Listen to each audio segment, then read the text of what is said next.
They're strong, and they're great. These are great people. And thank you very much. This is a very important day to me because we're bringing back an industry that was abandoned, despite the fact that it was just about the best, certainly the best in terms of power, real power. And I'm very honored to be doing this. Other countries went to beautiful, clean coal, and they've stayed there for many years, like China. China's opening 2 plants every week. Germany went green, very green. They went so green they almost went out of business. Germany was finished. They went to wind. The wind wasn't blowing too much. And they went to all sorts of other things. You know, the Green New Scam hit Germany too. And guess what? Now they're back to coal. They're opening up coal plants all over Germany. We're the ones that aren't doing it. I call it beautiful, clean coal. I told my people never use the word coal unless you put beautiful, clean before it. Right, Doc? So we call it beautiful, clean coal. Beautiful, clean coal. So today, thank you. Today we're taking historic action to help American workers, miners, families, and consumers. We're ending Joe Biden's war on beautiful, clean coal once and for all. And it wasn't just Biden, it was Obama, and there were others. But we're doing the exact opposite. And all those plants that have been closed are going to be opened. If they're modern enough, or they'll be ripped down and brand new ones will be built. And we're going to put the miners back to work. And I said I was going to do this. And I've said it loud and clear. And it's time to do it, and we need it. And I look at these people behind me. I don't want to have any arm wrestling contests with any of them, but they've had a little more practice with the lifting things, I will say. But they are great people, and I know them indirectly for a long. That includes you guys for a long time, and they're great people and with great families and come from areas of the country that we love and we really respect. And I want to thank Secretary Doug Burgum for doing such an incredible job. From the day I met him, I knew I wanted to have him in my cabinet. He took a shot at running, and he was so good and so solid that he made no news, and that was good. But I saw him, and I saw his beautiful wife, Catherine, and I said that they're going to be a team. They are a great team, and they're going to be working for this country someday. And one of the first people I called after I won. So thank you very much. And along with the Energy Secretary, Chris Wright, and I was going to make Doug actually the Energy Secretary. And he said, sir, you have one person who's much better than me at this, Chris Wright. I said, who the hell is Chris Wright? I have no idea who he is. And then I learned that he's the most respected person in the energy business by far, far and away. For Doug to say that Doug's got a big ego, it was very tough for him to say that. Catherine was there, right? Catherine, you said, wow, I've never heard that before. But Chris, you guys are fantastic. Stand up, all three of you, please stand up.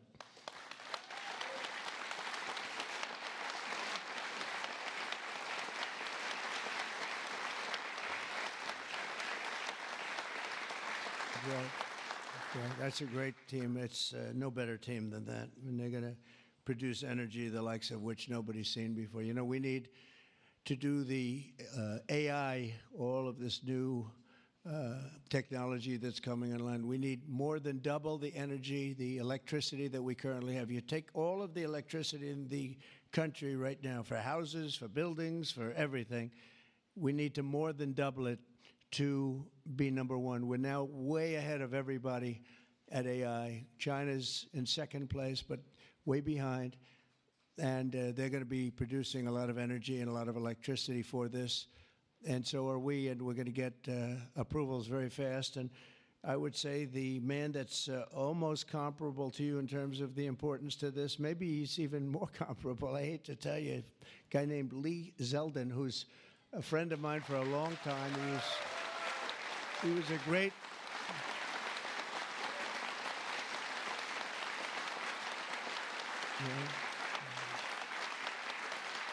Lee was a great lawyer, and he ran for office, and he won immediately. I gave him a very important endorsement. He won for Congress in an area that was unwinnable. He couldn't have, they were all saying, why is he wasting his time? That's Democrat territory. And I liked Lee and knew Lee, and he ended up winning a seat in a massive upset. Nobody knew what happened, actually, and then he was there for a long time. How many years were you there? 8. 8 years, was very popular, and then he almost won the governorship of New York, which is lost by a few points, which was an amazing run, and I said, we got to get you in with us in some form, and we did. And he's head of the environmental agency, EPA, and doing a great job. And I said, if we have a nuclear power plant, Lee, can you get it approved in less than a month? He said, what? He said, I'll do it faster. And by the way, he'll do a fast job, but he's going to do also a great job. It's going to be an important job. We don't even smile about it, but you know, I've been involved in the approval process for a long time, having been in real estate. And you go years and years and years for absolutely nothing. And even in those days, I used to say, you know, this whole thing could have been approved in a week or 2 weeks or 3 weeks, and it would have been just as good. But they'd take you down the path, and you'd spend years waiting, and then sometimes you get rejected. I wasn't rejected too much. I was the king of zoning. I did well, but it was such nonsense. It was so terrible. The process was so terrible. But this is the big leagues now, and he's the head person in the whole country, and I appreciate it, and I appreciate you doing it. And already they're respecting you very greatly. So thank you very much, Lee. Great job.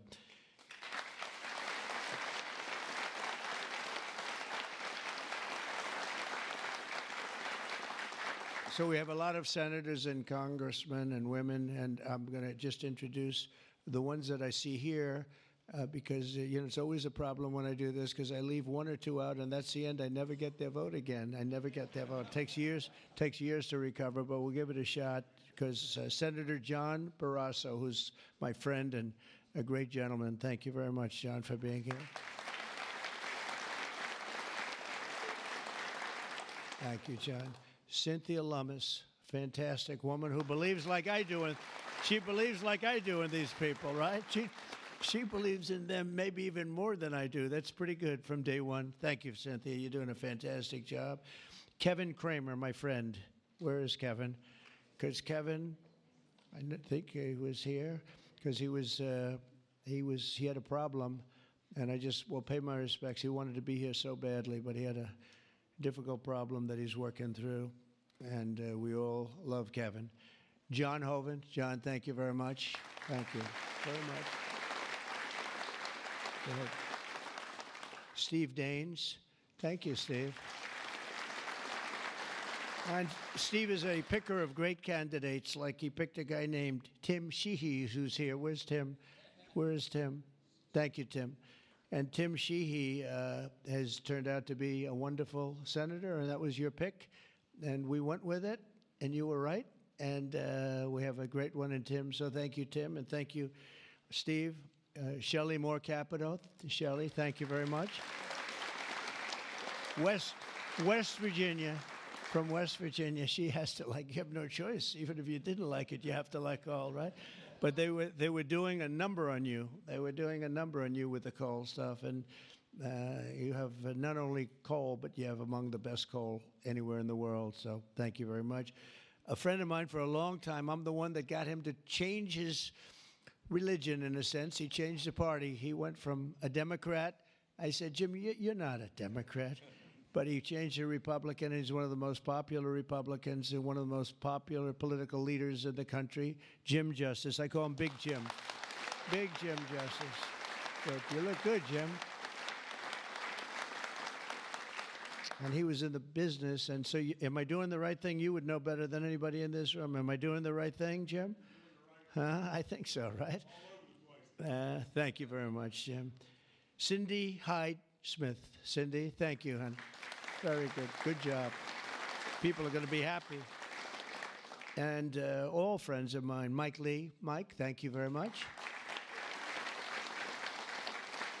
We have a lot of people from Congress, congressmen and women, representatives. Morgan Griffith. Morgan, thank you. Thank you very much. Bruce Westerman. Bruce, thank you, Bruce. Bob Latta. Bob Latta. Thank you, Bob. Good job. Troy Balderson. Troy, haven't seen you in a long time since that early race. I endorsed him before anyone knew who he was, and he ended up winning. That was another surprise, right? And that was a long time ago. Yep, you're doing a great job. Thank you very much, Troy. Carol Miller. Carol, thank you. Carol, West Virginia. Riley Moore. Riley. Hi, Riley. Thanks. Mike Boast. Mike, thank you very much. Troy Downing. Troy, thank you. Oh, he has something. What is it, coal? Is there coal in that bag? Huh? Even better, it's clean coal. I like it. I'll take it right now. Thank you very much. Hal Rogers. Hal, thank you. Thank you, Hal. Andy Barr. Thank you, Andy. Good luck with everything. I hear good things. Troy Downing. Troy, thank you, thank you, thank you. Thank you very much, Troy. Hal Rogers. Oops. Harriet Hageman. Harriet. Hi. How are you, Harriet? We just left Harriet. This is one of the finest attorneys you will ever see. I have seen her in action, and she is brutal. I never want her against me, that I can tell you. Dan Muser. Dan. Thank you, Dan. Thanks, Dan. Good job you're doing. Wesley Hunt, my friend, too. Wesley, great. I love your commercial. Pete Stauber. Pete, thank you, Pete. Great hockey player he was, right? Great hockey player. And a great gentleman just broke the record of Wayne Gretzky. The great one is Wayne Gretzky, but we have another great one, too, huh? Just broke the record. It was great. Governor Greg Gianforte. Greg, nice seeing you. Good, Greg. Thank you very much, Greg. Bill Lee. Bill, thank you very much. Patrick Morrissey, West Virginia, just got elected. Mark Gordon. Mark, thank you. Thank you very much. And we have a lot of others, and I'm in trouble because I don't know. I got 5 or 6 others that I see quickly, but I'm just not going to do it. Don't hold it against me, because we have to get back to the most important people in the room, these people. You know that, right?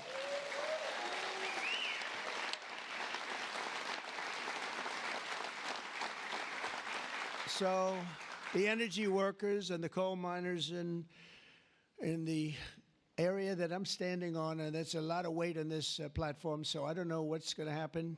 I hope it's structurally designed for you guys. I don't know.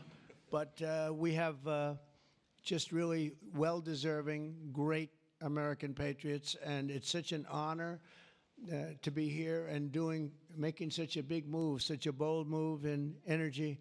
Because, you know, for years, people would just bemoan this industry and decimate the industry for absolutely no reason, because with modern technology and all of the other things that we do, it's one of the great forms of energy. That's why other countries, leading countries, are using it, some exclusively.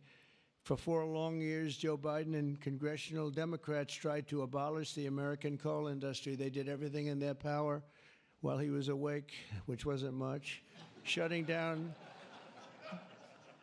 dozens of coal plants, banning coal leases on federal lands, and putting thousands and thousands of coal miners out of work, destroying their lives, actually, destroying their lives. I'll never forget when I went to West Virginia, which I won by 48 points, I think, right?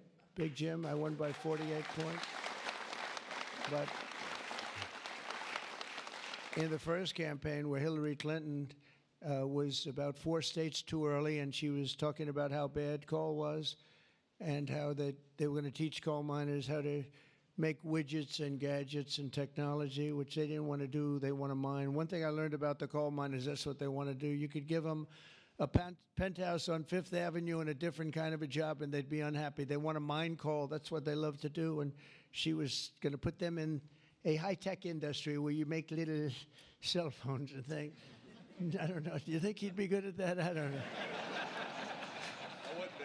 You don't want to be. And she was brutal about 3 weeks before, but then she had a problem. She went to West Virginia looking for votes, and that was a bad situation. You remember that? And there was a coal miner around the table with his family, and he was in tears because of what they had done to him and his family. And I hope he's still around, but that man made quite an impression on the world and the public. And we ended up winning in a great election, but we ended up winning by a lot. The Democrats' Green New Scam killed jobs and sent prices soaring here in America. But meanwhile, China opened 2 coal plants every single week, and other countries likewise went very strongly back into coal. Some of them never got off. Those are the ones that didn't have the problems. The Biden energy policy was to put America last. We want to be last. We got to be last. Not a good policy. Under my administration, we're putting America first. It's very simple. America's always going to be first. On my first day in office, I terminated the Green New Scam.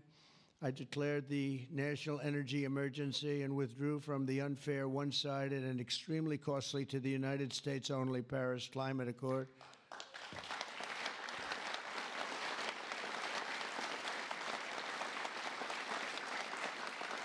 You know, under the Paris Climate Accord, we had a terrible situation. We would have paid over $1 trillion. Think of it, over $1 trillion. And Russia was paying almost nothing. Russia had a 1992 standard. China was paying nothing. China didn't kick in until 2035. This was 5 years ago. So they didn't kick in for many years. India had no standard whatsoever. But we had the highest standard you could imagine, and we had to start paying from day one, and we had to pay lots of money. We paid for everything. So I was not a big fan of the Paris Accord, and I let it be known, and I got out of it early. Then they went back into it, and now we get back out of it.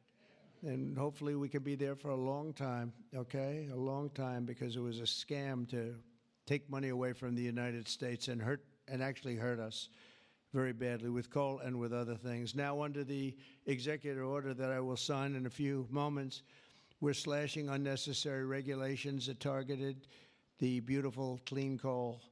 We will rapidly expedite leases for coal mining on federal lands, and these 2 gentlemen are going to do a real job of it. You've already started. And we'll streamline permitting. We will end the government bias against coal, and we're going to unlock the sweeping authorities of Defense Production Act, the Defense Production Act, to turbocharge coal mining in America. They made it impossible. You actually, I know a friend of mine has a plant. He said, you know, it's a shame. I'm ripping it down and I'm replacing it with another form of energy. I won't tell you because it's also very good, but it's not as powerful as this. He said, you know, the plant I'm building, the new plant, is literally half as good. It's no less, you know, it's not probably even as good environmentally, but he said it produced half the power for more money, much more money. It'll never compete with that beautiful plant I have down the road, which was really a modernized coal plant. Well, he'll be happy to know that he can open that plant up very quickly, and it's going to produce a lot. But he was complaining. He said, this is so much better. He wasn't doing that as politicking me. He was doing that because that's what he felt. And he knew every form of energy. We talked about that. He knew every form of energy. But our government is going to do something that's very different, and I don't think even you two know about this. This was my idea from about 15 minutes before I got up here.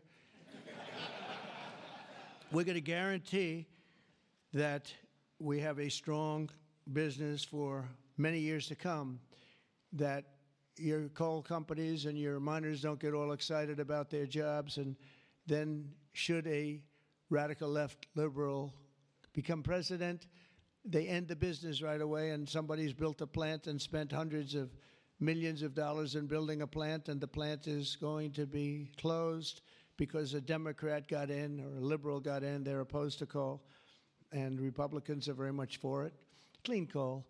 And we're going to give a guarantee that the business will not be terminated by the ups and downs of the world of politics.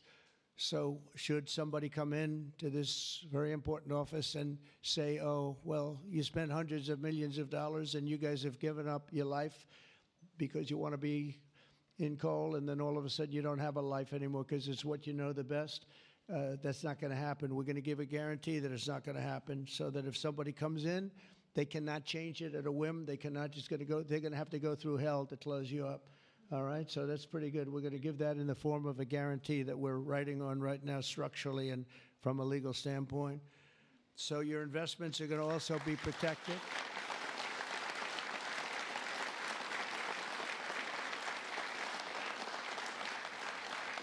And you're going to have no reason to be concerned about your future, your life, or your investment if you're a miner, as this great governor was a miner. Actually, he was one of the larger coal miners. He could fit up here very easily, you know, Big Jim. But he was a great success. But they were very, very tough on him, and he did a beautiful job with a beautiful product. Already under our leadership, the Department of Interior has approved the expansion of the Spring Creek mine in Montana, supporting 280 coal mining jobs and unlocking over 40 million tons of coal. And there's more to come. Spring Creek, big one. And there's more to come in the states of Wyoming, Alabama, Utah, North Dakota, and many others. West Virginia, I can't believe they didn't put West Virginia down. It's lucky I mentioned that, right? Can you imagine if I didn't mention West Virginia? I would have been in big trouble. They didn't mark it down here. It's good to have a president like that can pick that up, right? You think Joe Biden would have picked that up? I don't think so. Gee, they didn't mention West Virginia. I don't think so. I don't think he'd be standing up here either. The value of untapped coal in our country is 100 times greater than the value of all the gold at Fort Knox. And we're going to unleash it and make America rich and powerful again. Under this order, I'm also directing Secretary Wright to use billions of dollars in federal funding to invest in the next generation of coal technology, which is an amazing technology in terms of getting the full potential of coal and also doing it a very clean, environmental way. Pound for pound, coal is the single most reliable, durable, secure, and powerful form of energy there is on Earth today. It's a big statement. You never hear those statements, you know. You've never heard that before from a politician, have you? Well, maybe from that politician, but not too many. But that's the way it is. I say it again. Pound for pound, coal is the single most reliable, durable, secure, and powerful form of energy. It's cheap, incredibly efficient, high density, and it's almost indestructible. You could drop a bomb on it, and it's going to be there for you to use the next day, which you can't say with any other form of energy. You're virtually indestructible. Most importantly, we have more of it here in America than anywhere else on Earth. We have more coal than any other country. You go to Australia, they have fantastic amounts of coal. You know who they sell it to? China. They sell it to China. They're nearby. They sell a lot of it to China. But we have more than anywhere else on Earth. We also have more liquid gold than anywhere on Earth. So we're really an energy behemoth, but we're unleashing that also. That's going to be another part. But I didn't even want to mention that. It's not down here because I didn't want to mention today is about clean, beautiful coal. So I'm going to give this to you. This big guy. Should I give it to him? Yeah. You take that. Thank you, Mr. President. Okay.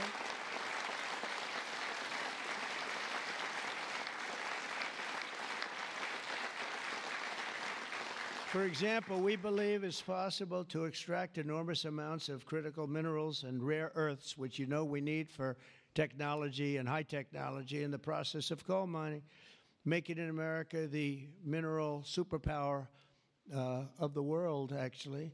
In addition, I'm instructing the Department of Justice to identify and fight every single unconstitutional state or local regulation that's putting our coal miners out of business, and we are withdrawing all of those objections from our government today. It's all being withdrawn. So all of you people that have been fighting for your lives, we are withdrawing all of that today. We have excellent lawyers, excellent. Have you noticed that lots of law firms have been signing up with Trump? $100 million, another $100 million for damages that they've done. but they give you $100 million, and then they announce that. But we have done nothing wrong, and I agree, they've done nothing wrong. But what the hell? They give me a lot of money considering they've done nothing wrong. And we'll use some of those people, some of those great firms. They are great firms too. They just had a bad moment, but we're going to use some of those firms to work with you on your leasing and your other things, and they'll do a great job. I think they're going to do a fantastic job. And for those of you that want to know the tariffs, you've been hearing about tariffs, we're taking in almost $2 billion a day in tariffs. $2 billion a day. And we're doing very well.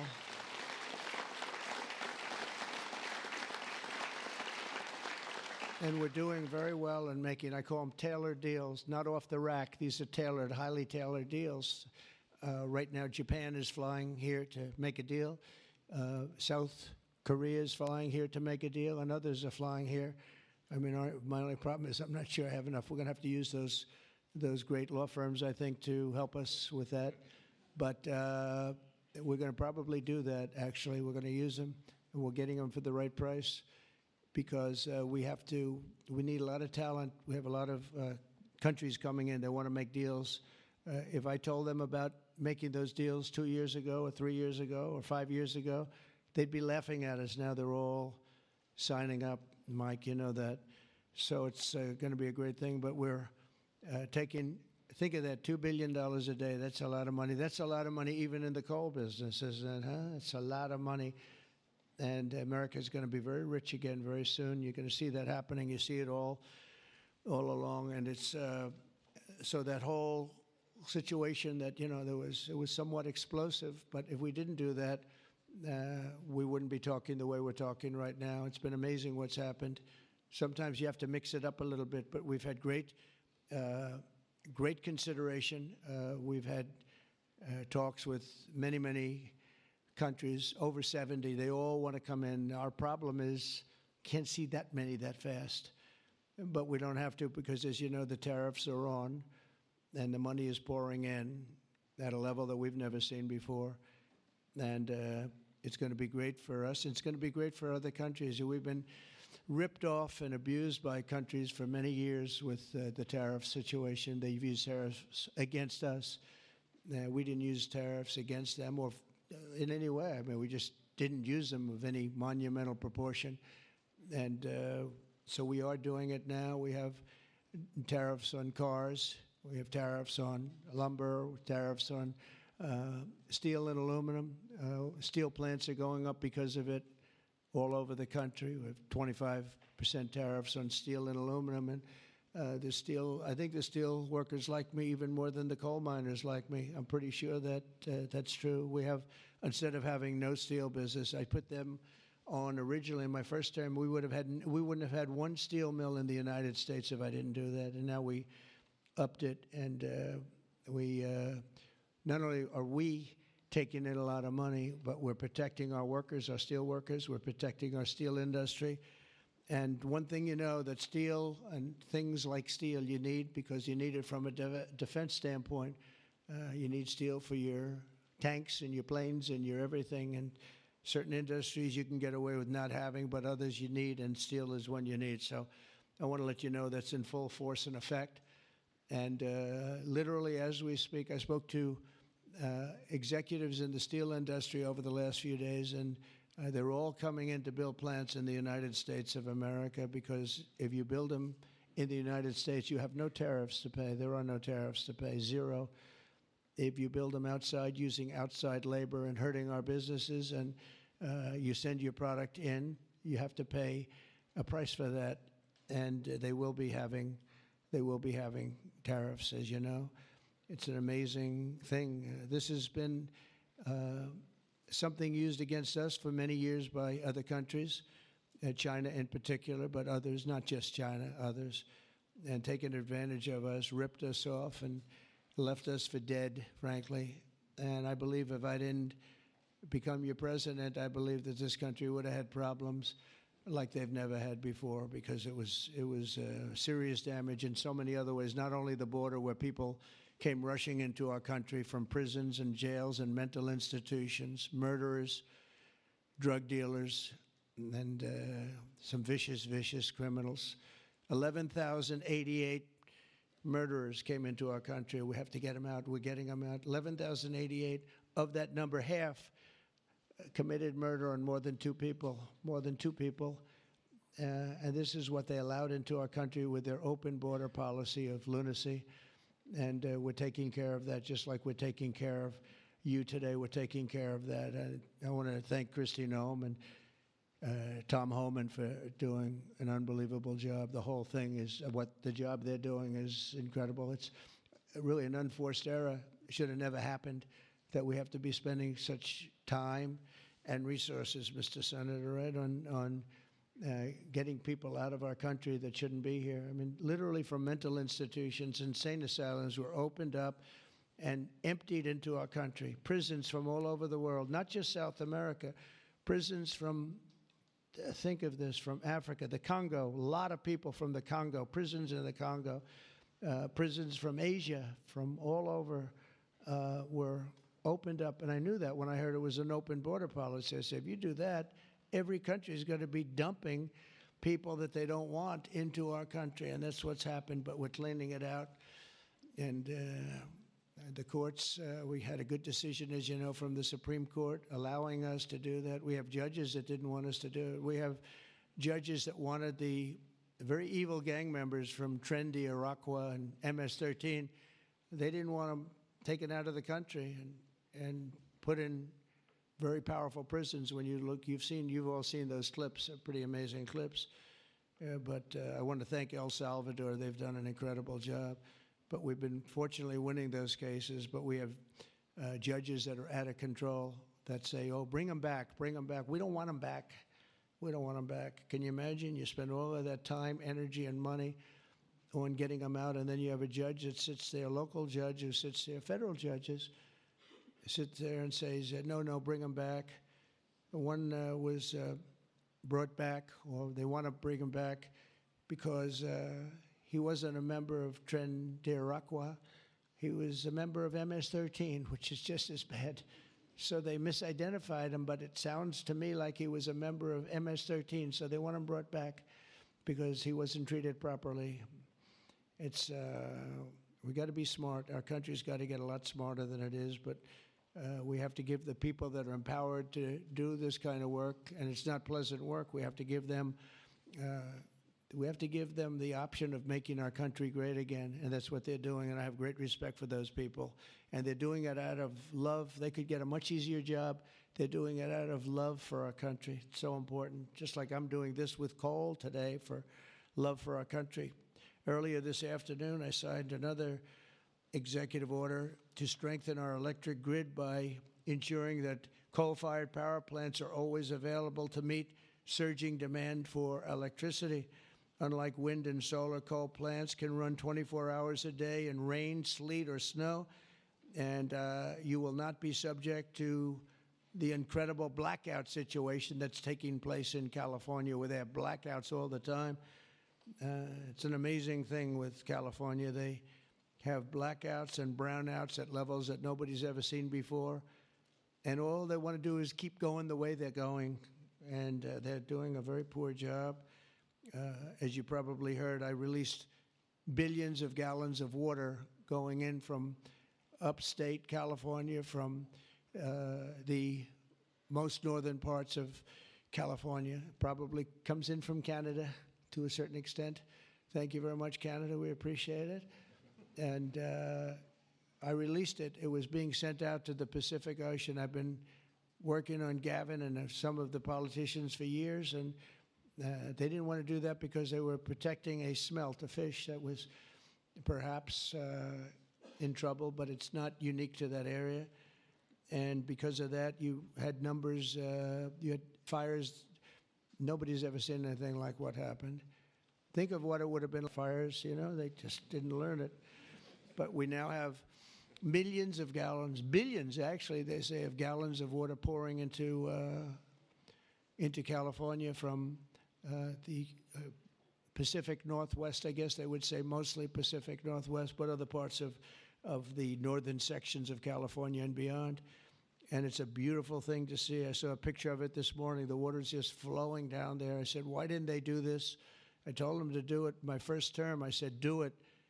And I don't know. I think the second term is just more powerful. They do it. When I say do it, they do it, right? And we actually had to do some pretty strong things to get them to open it up. They had, think of this, they had all that water pouring out right into the Pacific. They had a big valve, like a giant valve as big as this room, and they turned the valve. Takes 1 day to turn it, and they face it toward the Pacific Ocean, and the water, all that was coming down, all millions and millions of gallons coming down, they put it into the Pacific Ocean, which for the Pacific Ocean is like a drop of water. But for California, it would have been unbelievable. So we did it. I'm very proud of the fact that we did it. We did that against a lot of heat and a lot of environmental nonsense. From now on, we'll ensure that our nation's critically needed coal plants, as an example, remain online and fully operational. They're always going to be operational. And again, we're going to have guarantees that government cannot close them down, close you down, and destroy your lives. To that end, I'm also instructing Secretary Wright to save the Choy coal plant in Arizona, big plant, which has been slated for destruction. We're going to keep those coal miners on the job. Going to tell them to just remain calm, because we're going to have that plant opening and burning the clean coal, beautiful clean coal, in a very short period of time. You know all about that, right?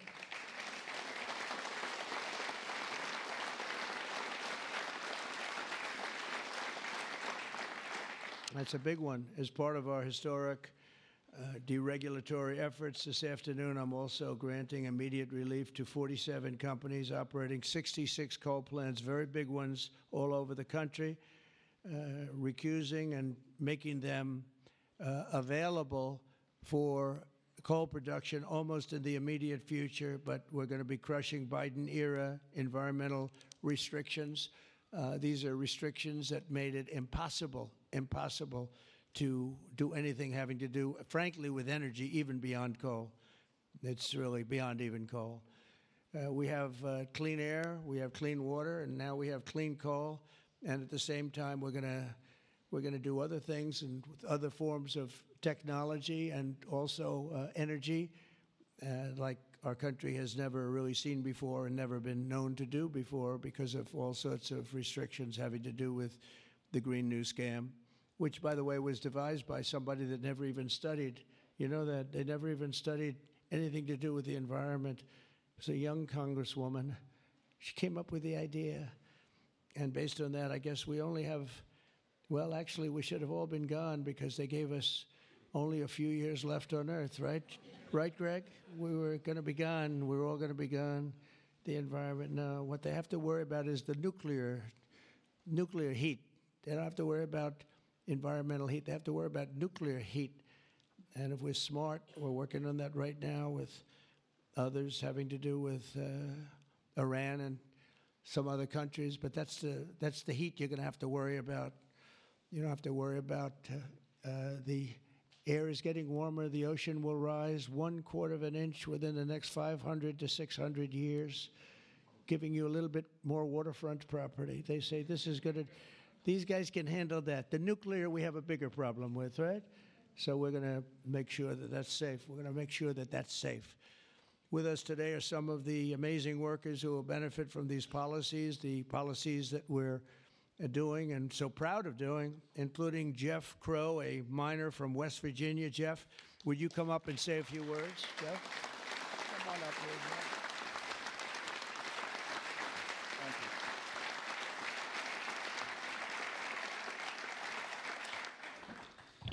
Thank you. Good afternoon, Mr. President. I want to first thank you for having me and my fellow miners here. It is an honor and a privilege to be a part of today's events. I believe this past November that America clearly spoke about what we wanted for our country. It is reassuring for Americans to have a president in office who will truly put the United States of America above all else. Thank you.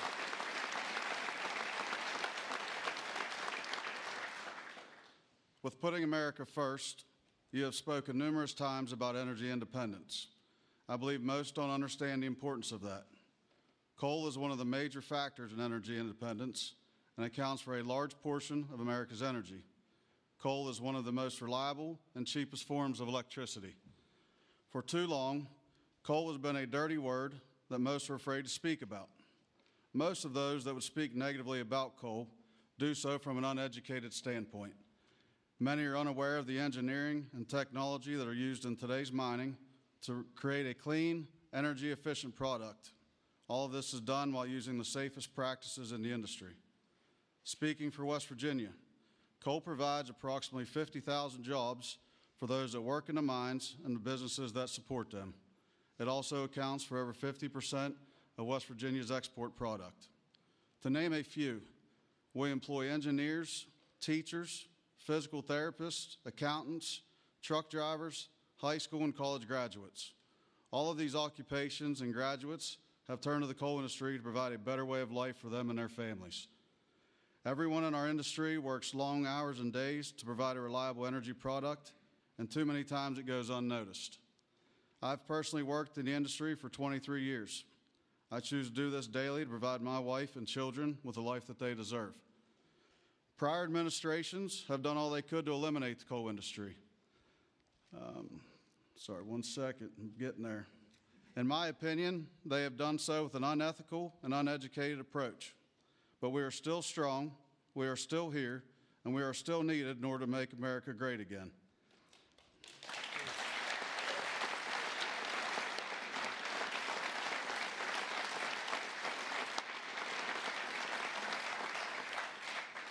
Having a president and an administration that understands the need and importance of coal is more than appreciated.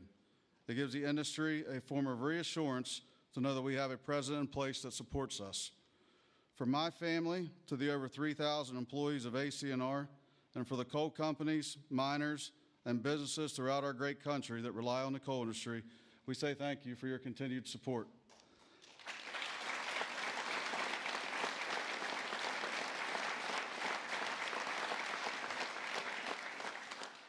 I personally thank you for what you do for our country and for our industry. It has been my pleasure to be here today to help you usher in the golden age of America. That's great. Thank you. Thank you. Appreciate that. Thank you.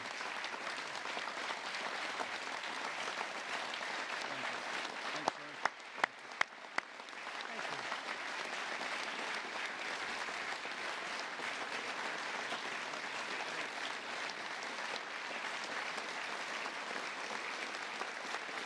You did a good job. Let me have that speech. I want to have that. Yes, sir. I had a couple of good lines in there when I came up. No, actually, what I want to do, I'm going to sign it for you because I mean, he worked hard. Look at it, and look how good his eyes must be to read that. I lost it once.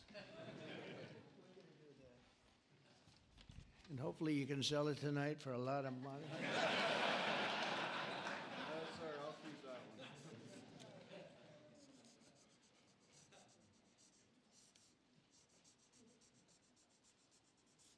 That's great. Thank you very much.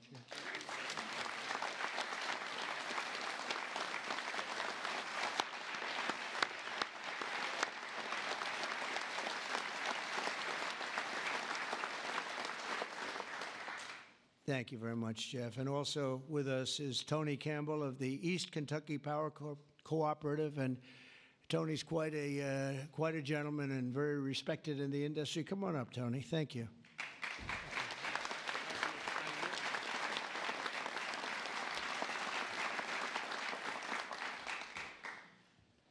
Mr. President, on behalf of East Kentucky Power Cooperative, the National Rural Electric Cooperative Association, and electric cooperatives across this America, thank you for your leadership to restore American energy dominance.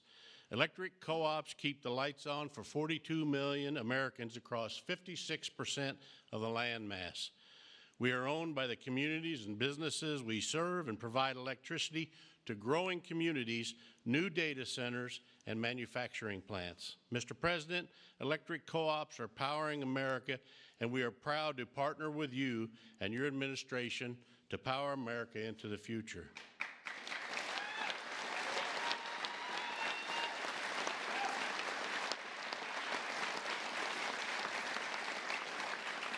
Our electric cooperatives in Kentucky understands the importance of reliable, affordable, and American-made energy, especially coal and natural gas. Coal fuels most of the electricity generated by our cooperative. America must keep coal plants open and running to ensure reliable electricity when we need it most. To meet growing demand over the next decade and ensure fuel security, America will need more always available electric generation power, such as coal. And we want to recognize the hardworking American men, women that support our mission. To all America's line workers, our coal miners, thank you for your dedicated service to our country.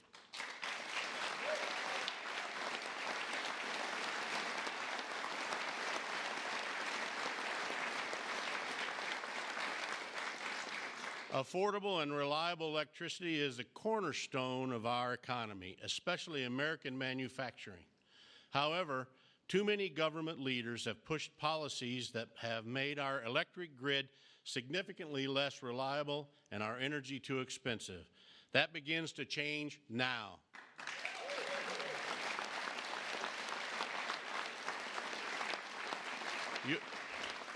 Your actions today will prevent the premature closing of essential power plants and help us meet tomorrow's energy needs. And they will help us continue to deliver reliable, safe, and affordable electricity. Mr. President, thank you in particular for providing immediate, much-needed relief from the Biden EPA regulations that would force the shutdown of critical coal units.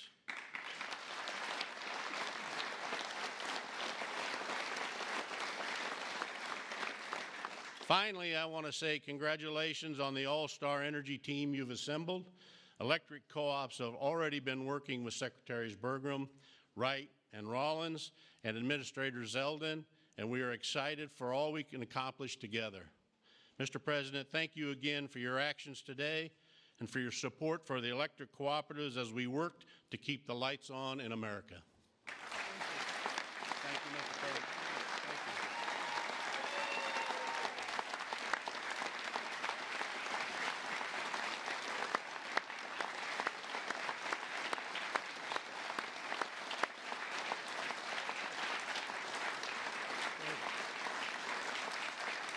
Thank you, Tony.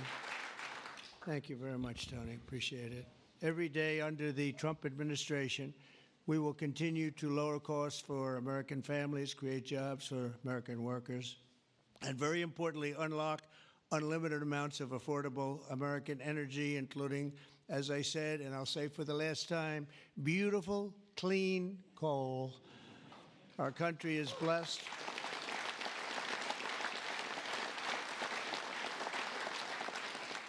Our country is blessed with the most abundant natural resources on earth, as nobody has what we have. And we're going to use it, too. We're going to use it in a very responsible way. Together, we're going to tap that magnificent potential to give our people the glorious future that they deserve, better than they've ever had in the past. I mean, they had a good future. If you look 20 years ago, they thought they had a good future, and it was ripped away from them, torn away from them with nonsense. And we're not going to let that happen. This is going to be a glorious future for them. And I want to thank everybody for being here. And I want to thank you and you and you and that whole group and our senators, by the way, and our great congressmen and women for being here in such a large number, because you've been helping us make these decisions. These are big decisions, and this is a really big one. And this is one that's going to be, I think we're going to look back and with great pride at what we've done today, not just in putting people to work, but at really reawakening our country. And thank you very much, and thank you all for being here. Thank you very much. Thank you very much.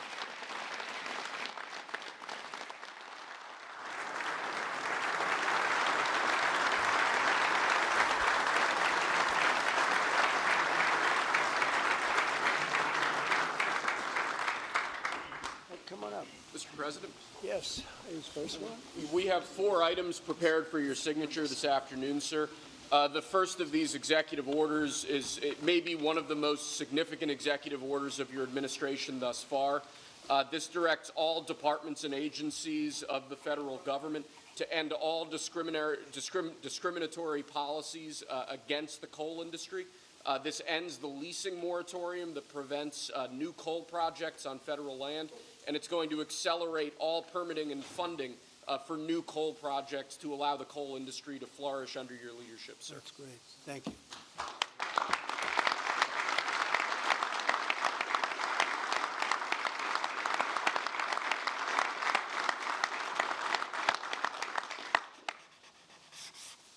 Okay.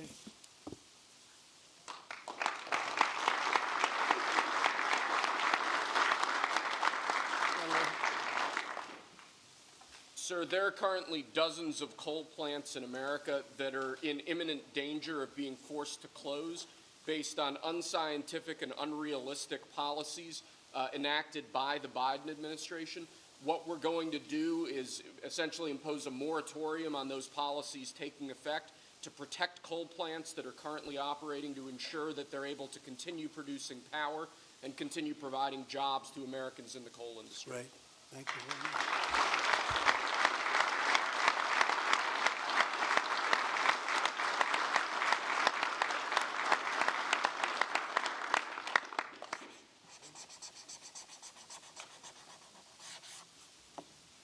Okay.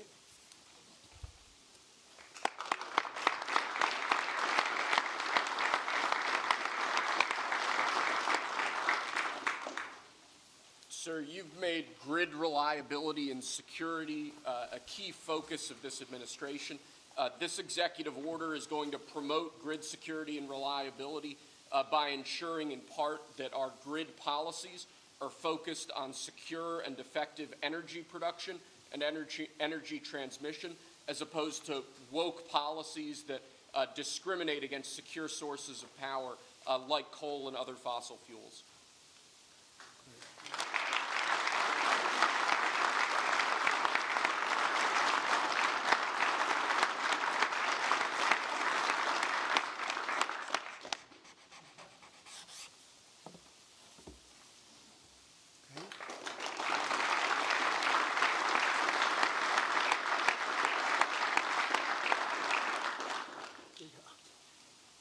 Lastly, sir, one of the biggest problems we have in this space is Democrat states, radical leftist states, enacting policies and enacting an agenda that discriminates against coal, against secure sources of energy.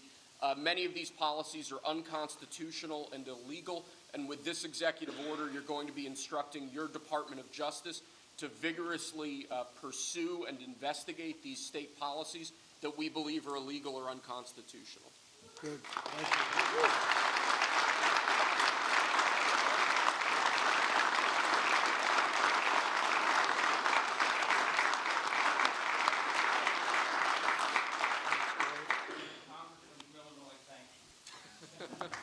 Thank you very much. Great job. He went to Harvard when Harvard was good. It was a while ago.